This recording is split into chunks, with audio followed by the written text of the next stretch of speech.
นี้หนูมารีวิวนะคะเปปป้าพิกเป็นรถไฟนะคะ เรามาแกะดูกันนะคะว่าเปปป้าพิกมีอะไรบ้างนะคะ แกะดูข้างในกันเลย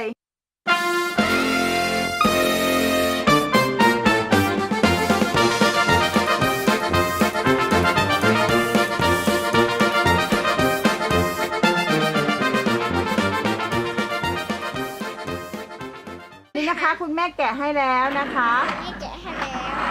ว จะมีรถไฟนะคะที่น้องมารินจับอยู่นะคะ เป็นตัวรถไฟ ดูได้ด้วยนะ นี่นะคะเราก็มีคนขับนะคะ น้องมารินเอาใส่ไปข้างหน้ารถไฟแล้วนะคะ เป็นคนขับนะคะ แล้วก็นี้เป็นผู้โดยสารนั่งอยู่บนรถไฟ ถ้ามีเปปเปอร์พิกตัวอื่นก็เอามาเล่นด้วยได้นะคะ เพราะว่าจับนั่งได้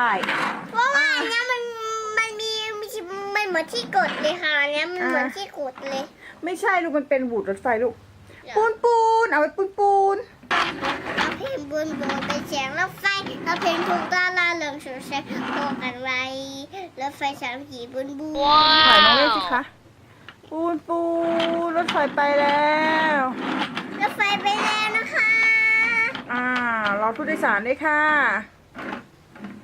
ดูดิรถไฟติดไฟแดง ว้ายเอาไม่เลยไม่ไปรถไฟมีติดไฟแดงด้วยเหรอคะลูก ค่ะ อืม นี่คือถนน อืม ไปนู่นลู ชุดรถไฟนี้นะคะ ก็สามารถเอาไปเล่นกับชุดอื่นๆได้นะคะ ที่เคยมีแล้วนะคะ ก็ เดี๋ยวไฟเขียวแล้วไปได้ สามารถเอาไปเล่นกับชุดอื่นๆได้ค่ะ